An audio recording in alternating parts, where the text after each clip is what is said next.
and welcome to another edition of Health Matters.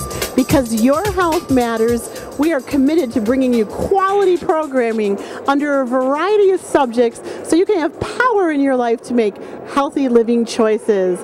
My name is Anna Marie Sinatra from Sinatra Solutions, and I'm really excited today because I'm at this beautiful Statler Hilton where the Buffalo Wellfest is being held by Harmony Expositions, and I'm about to bring you one of my, it's about a 20-minute interactive talk. We didn't do too much interactive because, as you can hear, we have a lot going on around us, but get your pens and papers ready because I'm going to give you some great tools, some wonderful ways on how you can harness your thoughts to change your life, on how you can create power in your life, be successful in all of your relationships and all your endeavors. I am really excited because I've been having a wonderful time here for the last 2 days, and now I get to go on stage and present what I do best, and that's help to empower you. So always remember that there's quite a bit of different viewing time where you can watch this program. Cardinal Green from RCD Productions, my producer, will be putting that up at the screen for you. Maybe at the end of the program we can get it all up there for you. And yes, it is me that you're hearing on WBLK 93.7 FM every Sunday morning at 8 a.m. on Changing the Atmosphere, where once again I help to empower you in a variety of different ways. So keep your emails coming to annamarie@sinatrasolutions.com. Call me at 716-310-4502 because I love hearing from you. I love hearing how much you're appreciating this program, and I love hearing about who you want to see on the program. And if you think that you're going to be a good guest, please call me and let's have a conversation about possibility to get you on with me interviewing you to help empower our community. Okay, I have got some great tips for you today. You know, as an executive coach, I'm often asked, how is it that people can create success in their lives, and how is it that some people are struggling in their lives? I've got some tips for you that are going to be pretty amazing that show you how you can be really powerful in your life by changing your thinking. Now you say, okay, I've heard that before. So let me tell you this. I don't think there's anything that I could say that hasn't been said before by someone somewhere or has been written in a book somewhere. I believe, and it's been my experience because I've been a coach for longer than I want to say, over 25 years, that it's almost like when we're planting a garden, right? We don't get the vegetables or the benefits of our garden the minute we plant the seed. So I say today, all of you who are listening, some people I might be tilling the soil, some people I might be planting a seed, some people I might be watering on that seed or even shining on that seed. And what happens is it germinates and you get some really great ideas, or you'll remember something, you'll have those aha moments. And as a coach, that's what I call the time when you have like a shift. It's like an aha moment. So here we go.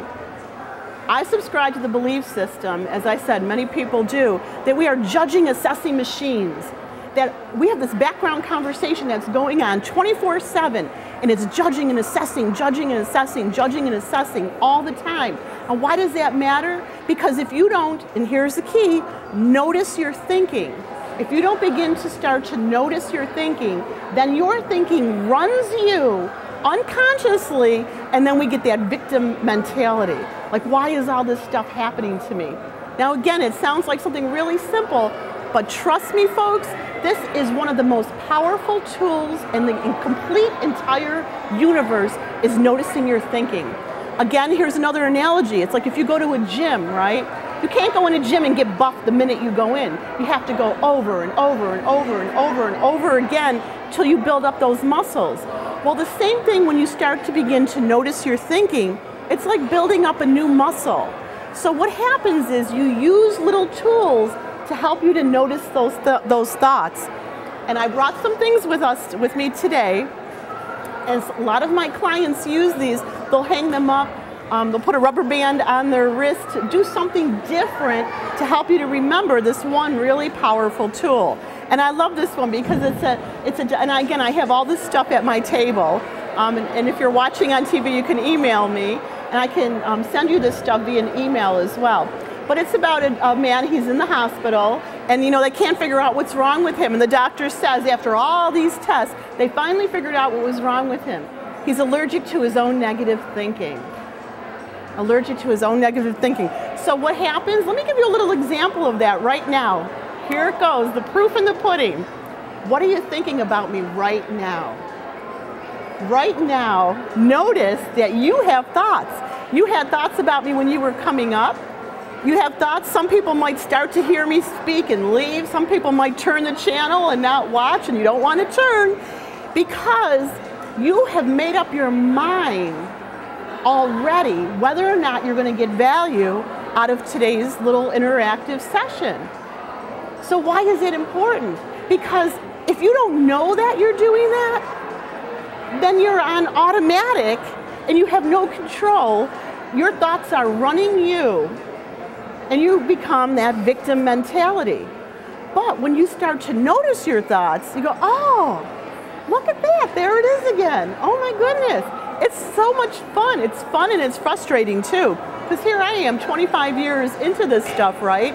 And I still see it happening. I'll think, oh my goodness, look at that thought I'm thinking.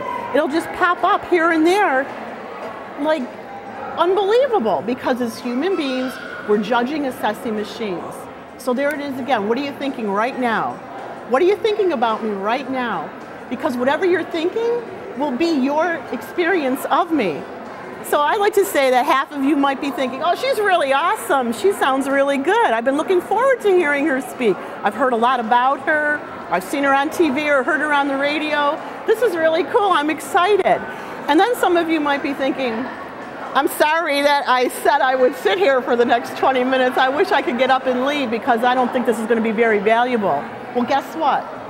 Whatever you're thinking is going to be right because it's going to be your experience because you're thinking it. So you're filtering what's happening. You are always co-creating your world.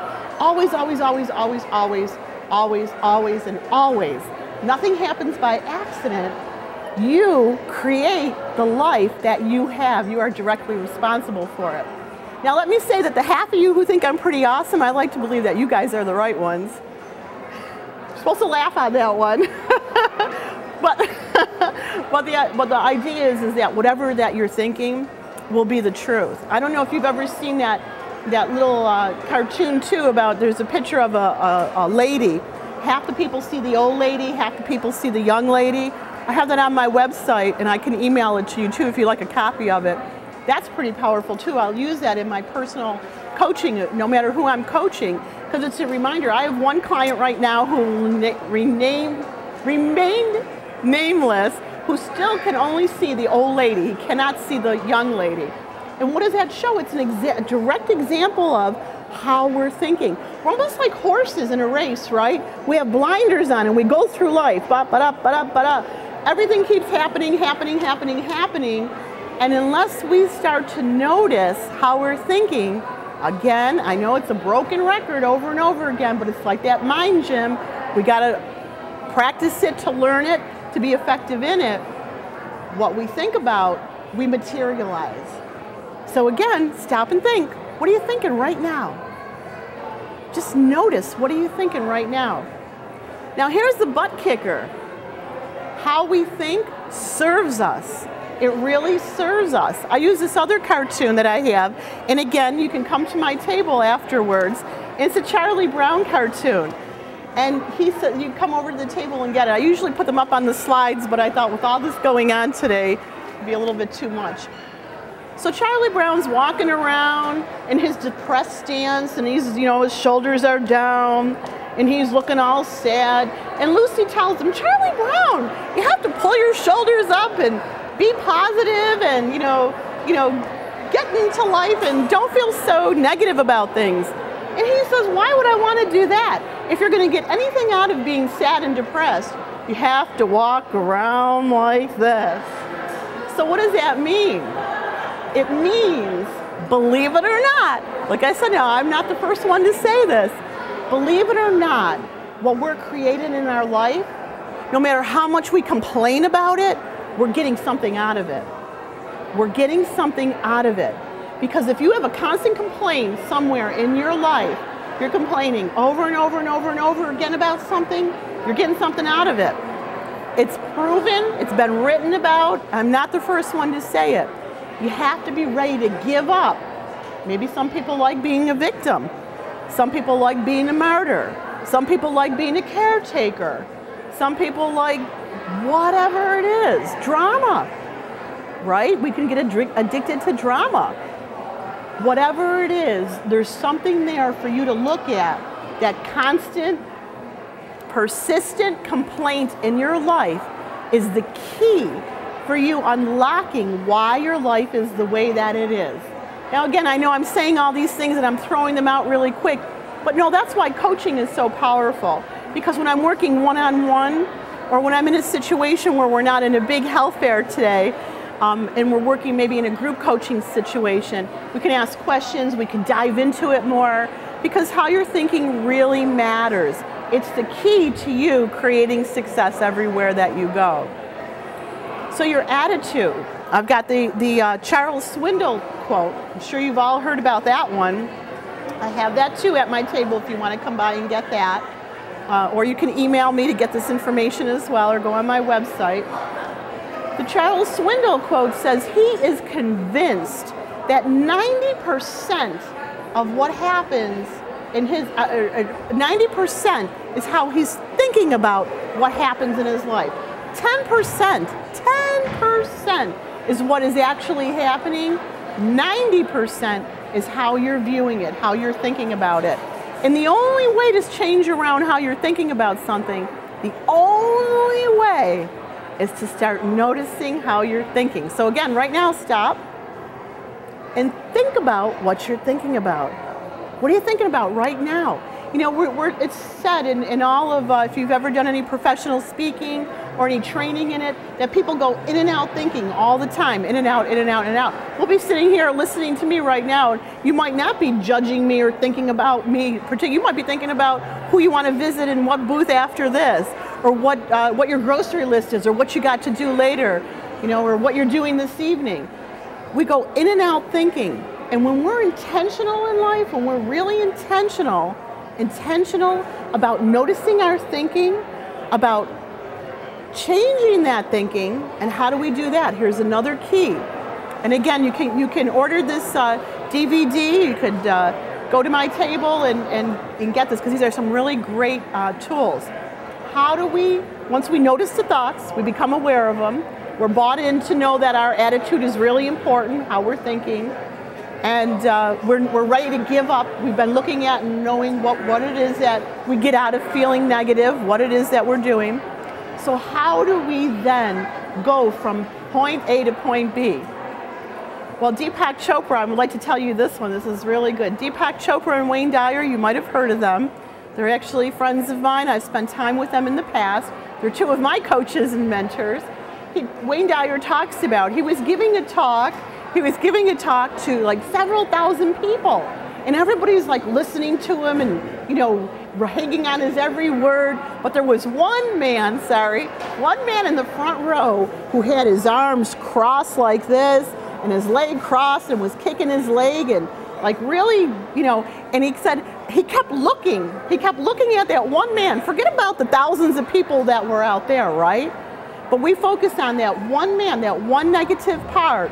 If you want to go around the other way, you can come in here. He kept focusing on that one man who was doing that behavior.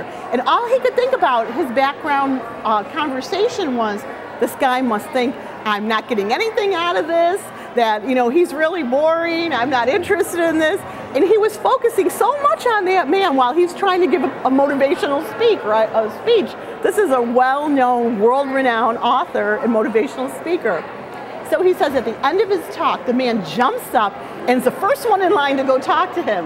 And he thought, oh no, what's he gonna say? I didn't get anything out of what you said. You were horrible, all this stuff.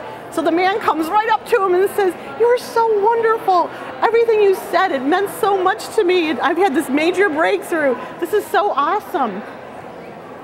And so he says, I said to the man, you really enjoyed my talk? And he said, yeah. And he said, I thought that you were like that, you know, you had your arms crossed and you were looking all, you know, and doing your leg like this? He said, because I was freezing. I was sitting underneath an air conditioning deck and I was freezing. Do we not do that all the time in our life? All the time?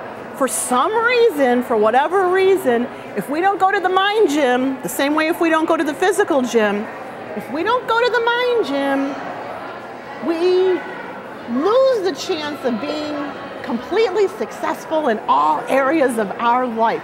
You can make up your mind whether you want to be happy or do you want to be right. Do you want to be happy or do you want to prove the other person wrong so that you can be right? See, like I said, there's a ton of little coaching tips here. So how do we do this? When the thought comes in, I wasn't going to leave you hanging. I'm ready for you. And this is compliments of Wayne Dyer and Deepak Chopra. When the thought comes in, you don't fight it, because what you fight, it persists. You fight something. Right now, you know, if we've gotten talking and, you know, somebody didn't like what you said and you kind of get your feathers ruffled and you kind of, you know, you go back and forth a little bit.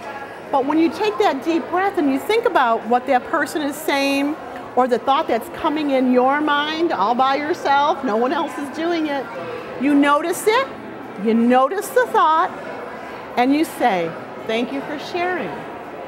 And as it floated in from God knows where, as it floated in, you say, thank you for sharing, and then you let it float right back out. If you fight it, if you stop it, if you try to put affirmations on top of it, it will persist, because what you resist persists. I know you've heard that before. What you resist persists. Thank it for sharing. Notice it first. Thank it for sharing. Kind of giggle. I do that all the time. I'll be in the grocery store and I'm in a hurry to get out and there'll be some new person, of course, because the universe is always going to test me on, am I practicing what I preach? And I'll be standing there and I'll be in a real hurry, right? And of course, the line I go in is going to take forever for the girl to get through, right? So am I sitting there sending out kind thoughts and love and good energy and being patient and understanding? Or am I sitting there doing this, getting mad, getting irritated, and being nasty to her? Because that starts off your whole day or ends off your whole day. So I notice that I'm getting agitated 25 years into this, but I notice it right away. Like, oh, look what I'm doing, look what I'm thinking. I smile. I think in the olden days they called it schizophrenic, when your voices were always talking to you. But today we know that there's voices in there constantly. It's just part of our system as human beings, judging, assessing machines, judging, assessing machines. So we notice that thought is there, we smile. No, sorry, not today. Thanks for sharing, but you let it float back out. That's the key. Some of you have heard of affirmations before, because I've talked to some of you before, and we talked about affirmations. You can't put an affirmation on top of something. It's like having a glass of muddy water and then trying to add some clean water into it. What happens? It all gets stirred up and all mucked up. All that muck comes up from the bottom. You got to get rid of some of the stuff before you can put something good into it. So recapping again, notice what you're thinking right now. You take that moment, that little pause, notice what you're thinking. Use some kind of tools to help you to notice, because you won't be able to do it all by yourself. Put your watch on a different hand, put a ring somewhere different, you know, hang up one of these cute little comics that I have in your mirror every morning. Do something. If you do nothing else for the rest of your life, begin to notice how you're thinking. Right now, what are you thinking? What are you thinking? See, you just stop and you just go, what am I thinking right now? Even while I'm talking, if people get up and leave, I could focus on, uh-oh, I must not be doing a good job. Or I could think about, oh, is he being able to hear me on the camera? Like, all these thoughts are going on in my mind while I'm talking to you. It doesn't stop. Human beings, judging, assessing machines, judging, assessing machines. That's what we do. Judge and assess, judge and assess, judge and assess. You're not going to change it. Some people will write that you can. They might be those monks, yeah, they might be those monks who live up in the hills who just go, I don't know. because 25 years into this, I'm still judging and assessing, judging and assessing. And sometimes when you meet somebody, you know, you might see them for the first time and you really like connect with them and think, oh, I really like this person. And sometimes you meet somebody and you think, I don't like that person at all. Notice what you're thinking, because 10 times out of 10, when we meet other people in our lives, those that we connect with are reminding us of somebody else that we've known in our life.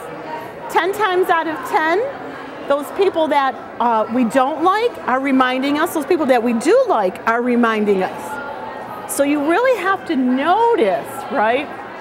I remember sharing one time in the audience that there was somebody that I really, really liked that I had just met. She's come to a couple of my talks.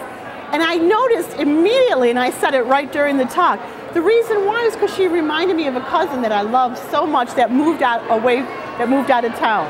And I hardly get a chance to talk to her anymore. I hardly get a chance to see her. She's busy in her life. But we were really close for like 15 years.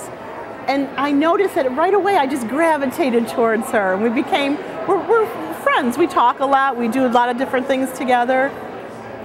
Because unconsciously, from all the years that we've lived on this planet, we have been collecting data, making what?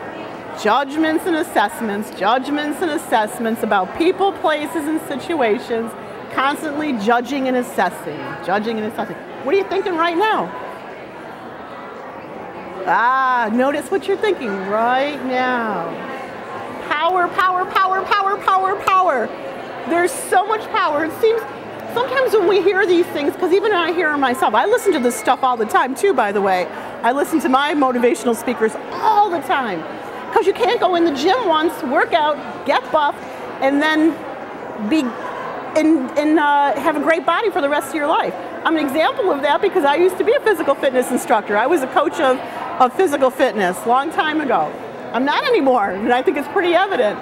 Now I'm in the mind gym, for now. I'll get back to the other gym someday. But right now I'm in the mind gym, and I'm telling you people, when you practice this stuff, it is so amazing because you can then create success everywhere you go. Create success everywhere you go. Notice what you're thinking. Thank it for sharing. Smile, play with it. And float it in, let it float out. And then the last thing that you want to do is say, there must be another way of looking at this. There must be another way of looking at this. Because guess what? We've seen it before. An accident will happen. If something happened right now, well, let's even just use this right now. Everybody will get up, and each person will have a different idea of what went on today and what you got out of today. Half of you might think I was awesome. Half of you might think that I didn't give any value at all. Whatever you think is your experience of me, and you have control over that and only that in your whole entire life. That's the only thing that you have control over, is how you think. Thoughts become reality. You are in charge of your reality. You can change your life. You can be successful in everything that you do, in every relationship that you have, by asking those few questions. Do I want to be right? Do I want to be happy? There must be another way of looking at this. Noticing those thoughts, giving up whatever it is that you're getting out of the negativity, because there is something there. And I've spent a whole day of training with that. There is something there. You can change your life. You can begin it today. Notice what you're thinking, change your thoughts, change your life. Thank you for your time. I know it flew by for me, and I really appreciate that you sat here, you listened, you took it in, you smiled, you nodded. Thank you, and I hope to have a chance to talk to you all again sometime. Thanks.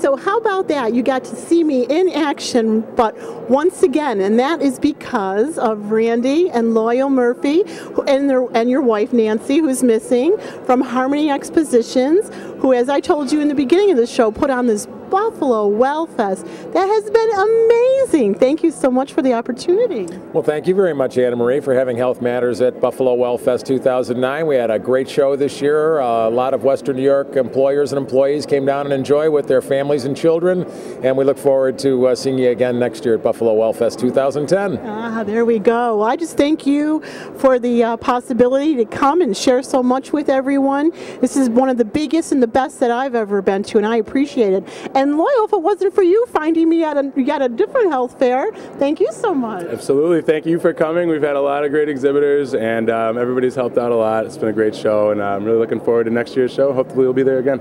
I think so. I think so. So thank you for watching, and I also want to thank the sponsors of Health Matters, Western New York MRI, who is committed to the community by bringing you diagnostic imaging, cutting-edge diagnostic imaging equipment when you're in the need for that. And also from Melinda from Renaissance Hair Salon, where I like to say she keeps me beautiful, where she uses all natural products to bring out your natural beauty. So call the sponsors today. Support those who support our community right here. Buffalo Wellfest, Harmony Expositions. Thank you once again.